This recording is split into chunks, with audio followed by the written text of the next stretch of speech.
कि भले उनके विधायकों की संख्या कम हो, पर आज की तारीख में जो राजनीतिक परिस्थिति है उसमें उस संख्या का महत्व तो है ही।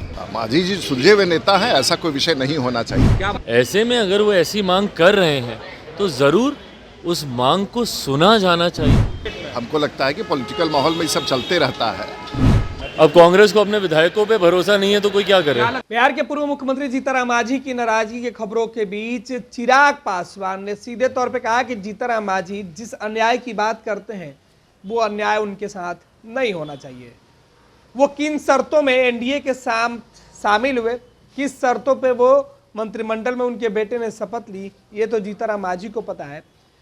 लेकिन जिस तरीके से जीतनराम मांझी को लेकर बातें कही जा रही है या उनकी नाराजगी निकल के सामने आ रही है, उससे यह साफ है कि जीतनराम मांझी बिहार के वरिष्ठ नेता हैं, पूर्व मुख्यमंत्री रह चुके हैं और उनके लिए जो बातें हैं कि अगर वो कहते हैं कि अन्याय हो रहा है तो अन्याय नहीं होना चाहिए, उनके साथ न्याय होना चाहिए। वर्तमान जो सरकार है वो जीतनराम मांझी को उचित सम्मान दे और वो उसके हकदार हैं।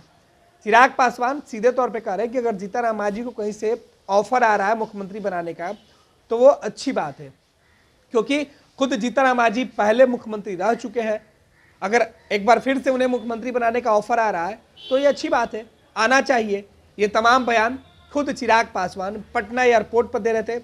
हालांकि उसके बाद जब राजीव प्रताप रूडी बीजेपी सांसद से पूछा गया कि जीतनराम मांझी क्या सच में छोड़ के जाने वाले हैं, रूडी ने इन तमाम जो कयासों का उन्होंने सीधे तौर पे खारिज किया और उन्होंने कहा कि हमें इस तरह के किसी बात की कोई जानकारी नहीं है। लेकिन चिराग सीधे तौर पे कह रहे थे क्या कुछ चल रहा है वो तो मुझे नहीं पता है। चुनावी साल में और राजनीतिक दल के अंदर जब इस तरीके के हालात होते हैं तो कई तरह के अफवाह जरूर उड़ाए जाते हैं, लेकिन एक बात तो साफ है, चिराग पासवान के मन में जीतनराम मांझी का जो सम्मान है वो आज दिखाई पड़ रहा था। चिराग चाहते हैं कि मांझी मुख्यमंत्री बने। देखिए वो तो खैर खबर शायद निराधार थी, मुझे नहीं पता। और मुझे ये भी नहीं पता कि मांझी जी ने गठबंधन के भीतर ये मांग रखी थी नहीं रखी थी। शपथ लेने से पहले इस विषय पे कोई क्लैरिटी आई थी नहीं आई थी। हम इतना ज़रूर मानते हैं कि भले उनके विधायकों की संख्या कम हो, पर आज की तारीख में जो राजनीतिक परिस्थिति है उसमें उस संख्या का महत्व तो है ही। ऐसे में अगर वो ऐसी मांग कर रहे हैं तो ज़रूर उस मांग को सुना जाना चाहिए, उस पर चर्चा ज़रूर होनी चाहिए और उन्हीं के शब्दों में अन्याय नहीं होना चाहिए। का मन डोल रहा है सर, मुख्यमंत्री। अरे अब ये हमको नहीं पता भाई डोल रहा है कि नहीं। बनाने तक की महागठबंधन के लोग हैं जो ऑफर दे रहे हैं। भाई पूर्व मुख्यमंत्री तो हमारे प्रदेश के वो रहे ही हैं, तो ऐसे में अगर कोई ऑफर उनको दे रहा है तो कोई बड़ी बात तो नहीं ना। कांग्रेस के सभी विधायक को हैदराबाद शिफ्ट कर दिया गया है। अब कांग्रेस को अपने विधायकों पे भरोसा नहीं है तो कोई क्या करे। क्या लगता है टूट जाएगा भैया? देखिए, हम सब लोग को लेके चलते हैं और मुझे लगता है कि मांझी जी सुलझे हुए नेता हैं, ऐसा कोई विषय नहीं होना चाहिए। क्या मांझी जी रहेंगे आप लोगों के साथ, क्योंकि मुख्यमंत्री बनाने के ऑफर है? आपको क्या पता है?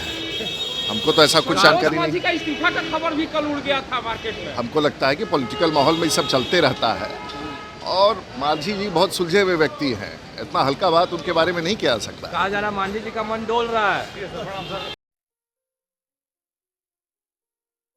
ये लो मुंह मीठा करो, आज मैंने अपना जॉब छोड़ दिया, अब हम पूर्णिया वापस जाएंगे।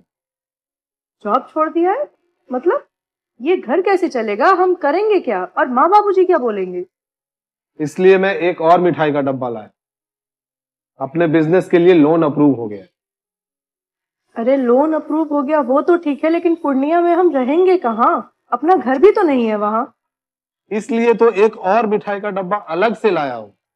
हमने पूर्णिया में घर ले लिया है, पूर्णिया के ई होम्स पैनोरमा में। पूर्णिया में पैनोरमा ग्रुप लेकर आए हैं ई होम्स पैनोरमा। बड़ा घर, आलीशान जिंदगी और अत्याधुनिक सुविधाओं के संग। अरे अब क्यों मुंह मीठा करवा रही हो? क्योंकि हम घर वापसी जो कर रहे हैं। घर वापसी की खुशी पूर्णिया में ई होम्स पैनोरमा के संग। E homes panorama, luxurious lifestyle redefined.